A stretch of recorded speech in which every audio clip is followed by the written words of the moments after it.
Hi ಎಲ್ಲರಿಗೂ ನಮಸ್ಕಾರಗಳು. Smitha's magic ಹ್ಯಾಂಡ್ಸ್ಗೆ ನಿಮಗೆಲ್ಲರಿಗೂ ಸ್ವಾಗತ. ನೋಡಿ, ಇವತ್ತು ನಾನು ನಿಮಗೆ ಶನೈಶ್ವರನಿಗೆ ಸಂಬಂಧಪಟ್ಟಂತೆ ನಾನು ಒಂದು ವಿಶೇಷವಾದ ದೀಪಾರಾಧನೆ ಜೊತೆಯಲ್ಲಿ ಶನೈಶ್ವರ ಸ್ವಾಮಿಗೆ ಸಂಬಂಧಪಟ್ಟಂಥ ಒಂದು ಶನಿಚಕ್ರ ರಂಗೋಲಿನ ಬಗ್ಗೆ ಕೂಡ ನಾನು ಮಾಹಿತಿ ಕೊಡ್ತಾ ಇದ್ದೇನೆ. ಮೊದಲು ದೀಪಾರಾಧನೆ ತಿಳಿಸ್ಕೊಟ್ಬಿಡ್ತೇನೆ. ನೀವು ಏನು ಮಾಡಬೇಕಂದ್ರೆ ಒಂದು ತಟ್ಟೆ ತೆಗೆದುಕೋಬೇಕು. ಅದರ ಮೇಲೆ 2 ವಿಳೆದೆಲೆ, ಒಂದು ಸ್ವಲ್ಪ ಮಟ್ಟಿಗೆ ಅಕ್ಕಿ ಮತ್ತು ಎಳ್ಳು ಎರಡನ್ನೂ ಕೂಡ ಹಾಕಬೇಕಾಗುತ್ತದೆ. ಅಕ್ಕಿಯ ಮೇಲೆ ಒಂದು ದೀಪ ಇಡಿ, ಅದರೊಳಗೆ ತುಪ್ಪವನ್ನೇ ಹಾಕಬೇಕು. ಮತ್ತೊಂದು ಎಳ್ಳಿನ ಮೇಲೆ ದೀಪ ಇಡಿ, ಅದರೊಳಗೆ ಎಳ್ಳೆಣ್ಣೆ ಹಾಕಬೇಕು. ಎರಡೆರಡು ಬತ್ತಿಯನ್ನು ಸೇರಿಸಿ ಒಂದು ಬತ್ತಿಯನ್ನಾಗಿ ಮಾಡಿ ನಾವು ದೀಪಕ್ಕೆ ಬತ್ತಿ ಹಾಕಬೇಕಾಗುತ್ತದೆ. ಇದು ಯಾಕೆ ಈ ರೀತಿ ಅಂತಂದರೆ, ನಾವು ಅಕ್ಕಿ ಮೇಲೆ ಯಾಕೆ ಇಡಬೇಕಪ್ಪ ಅಂತಂದರೆ ಲಕ್ಷ್ಮಿಯ ಅನುಗ್ರಹ ಆಗೋದಕ್ಕೋಸ್ಕರ, ಅಂದರೆ ಹಣದ ಹರಿವು ಹೆಚ್ಚಾಗೋದಕ್ಕೋಸ್ಕರ. ಹಾಗೆಯೇ ಇನ್ನೊಂದು ಪಕ್ಕದಲ್ಲಿರುವಂಥ ಒಂದು ಮಣ್ಣಿನ ದೀಪದೊಳಗೆ ಎಳ್ಳೆಣ್ಣೆ ಯಾಕೆ ಹಾಕಿದ್ದೇನೆ ಅಂತಂದರೆ, ಅದು ಶನೈಶ್ವರ ಸ್ವಾಮಿಗೆ ಸಂಬಂಧಪಟ್ಟಂತು. ಅಂದರೆ ನಮಗೆ ಯಾವುದೇ ರೀತಿಯ ಒಂದು ಶನಿ ದೋಷ ಆಗಿರ್ಬೋದು, ಅಥವಾ ಮನೆಯಲ್ಲಿ ಕಷ್ಟಗಳಾಗಿರ್ಬೋದು, ಒಂದು ನಕಾರಾತ್ಮಕತೆ ಎಲ್ಲವೂ ಕೂಡ ನಾವು ದೂರ ಮಾಡಿಕೊಂಡು ಕಡಿಮೆ ಮಾಡ್ಕೊಳ್ಳೋದಕ್ಕೋಸ್ಕರ ನಾವು ಈ ದೀಪಾರಾಧನೆ ಮಾಡ್ತೇನೆ. ಹಾಗೆಯೇ ಇನ್ನೊಂದು ವಿಚಾರ ಏನಪ್ಪ ಅಂತಂದರೆ, ಈಗ ನಮಗೆ ಶನಿವಾರವೇ ಶನೈಶ್ವರ ಸ್ವಾಮಿ ಜಯಂತಿ ಇರೋದು. ಆದರೆ ಆ ಒಂದು ದಿವಸಕ್ಕೆ ಅಷ್ಟೇ ಇದು ಸೀಮಿತ ಅಲ್ಲ.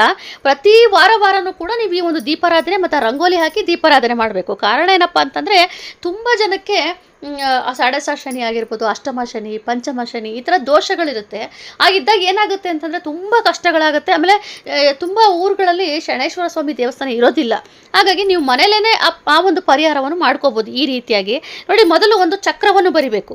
ಮಧ್ಯದಲ್ಲಿ ಚಕ್ರ ಬರೆದು ಅದು ಸುತ್ತ 9 ಪೆಟಲ್ಗಳನ್ನ ಬರಿಬೇಕು. ಅಂದರೆ 9 ದಳಗಳನ್ನ ನಾವು ಬರಿಬೇಕಾಗುತ್ತದೆ. ಆ ದಳಗಳ ಮಧ್ಯ ಅರಿಶಿಣ ಮತ್ತು ಕುಂಕುಮವನ್ನು ಹಚ್ಚಬೇಕು, ಸ್ವಲ್ಪ ಅಕ್ಷತೆಯನ್ನು ಹಾಕಿ. ನಂತರದಲ್ಲಿ ಮತ್ತೆ ಸುತ್ತ ನಾವು 2 ವೃತ್ತಾಕಾರವನ್ನು ಬರಿಬೇಕಾಗುತ್ತದೆ. ನಿಮಗೆ ಕಾಣಿಸ್ತಾ ಇರ್ಬೋದು, ಈ ರೀತಿಯಾಗಿ ವೃತ್ತಾಕಾರವನ್ನು ಬರಿಬೇಕು. ಅದರ ನಂತರದಲ್ಲಿ ನಾವು ದಳಗಳನ್ನು ಮತ್ತೆ ಹೊರಭಾಗದಲ್ಲಿ ನಾವು ದಳಗಳನ್ನು ಬರಿಬೇಕಾಗುತ್ತದೆ. ಇದು ಶನೈಶ್ವರನ ಒಂದು ಶನಿಚಕ್ರ ರಂಗೋಲಿ ಅಂತ ಹೇಳಿ ಕರೀತಾರೆ.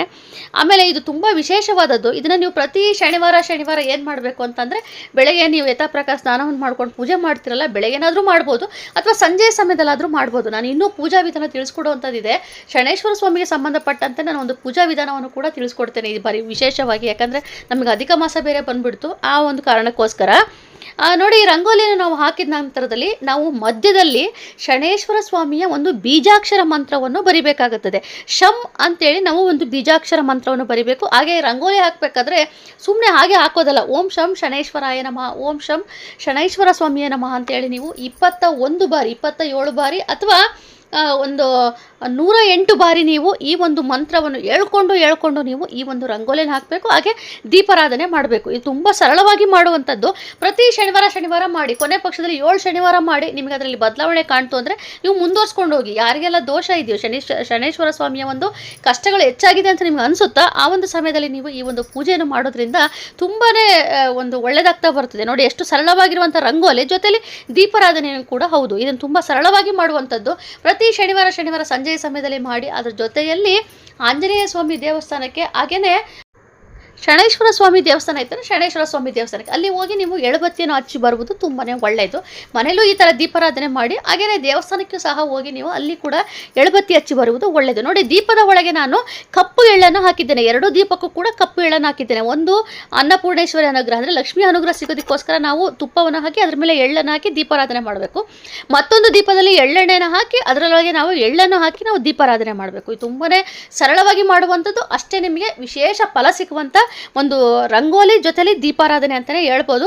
ನಾನು ಇನ್ನೂ ಪೂಜೆಯ ಬಗ್ಗೆ ನಾನು ಮುಂದಿನ ಒಂದು ವಿಡಿಯೋದಲ್ಲಿ ನಿಮಗೆ ಸಾಕಷ್ಟು ಮಾಹಿತಿಗಳನ್ನು ಕೊಡ್ತಾ ಹೋಗ್ತೇನೆ. ಎಲ್ಲರೂ ಕೂಡ ಈ ಒಂದು ದೀಪಾರಾಧನೆ ಮಾಡಿ. ಇನ್ನೇನು ನಮಗೆ 16ನೇ ತಾರೀಕೆ ನಮಗೆ ಅವತ್ತೇ ಅಮಾವಾಸ್ಯೆ ಕೂಡ ಇರುವಂಥದ್ದು, ಅವತ್ತೇ ಶನೈಶ್ವರ ಸ್ವಾಮಿ ಜಯಂತಿಯು ಕೂಡ ಇದೆ. ಹಾಗಾಗಿ ಅಂದಿನ ದಿವಸ ನೀವು ಈ ಒಂದು ವಿಶೇಷವಾದ ದೀಪಾರಾಧನೆ ರಂಗೋಲಿ ಹಾಕಿ ದೀಪಾರಾಧನೆ ಮಾಡಿ. ಎಲ್ಲರೂ ಕೂಡ ಒಳ್ಳೆಯದಾಗಲಿ. ಹಾಗೆ ಇವತ್ತು ನಾನು ನಿಮಗೆ ವಿಶೇಷವಾಗಿ ವಿಭಿನ್ನವಾಗಿ ತಿಳಿಸ್ಕೊಡ್ತಾ ಇದ್ದೇನೆ ಪ್ರತಿಯೊಂದು ಕೂಡ. ನಿಮಗೆ ಈ ಒಂದು ದೀಪಾರಾಧನೆ ಹೇಗೆ ಅನಿಸ್ತು, ಹಾಗೆ ರಂಗೋಲಿ ಕೂಡ ಹೇಗಿತ್ತು ಅಂತೇಳಿ ಒಂದು ಕಮೆಂಟ್ ಮಾಡಿ, ಹಾಗೆ ಲೈಕ್ ಮಾಡಿ, ಶೇರ್ ಮಾಡಿ, ಹಾಗೆ ಸಬ್ಸ್ಕ್ರೈಬ್ ಮಾಡ್ಕೊಳ್ಳಿ. Thank you.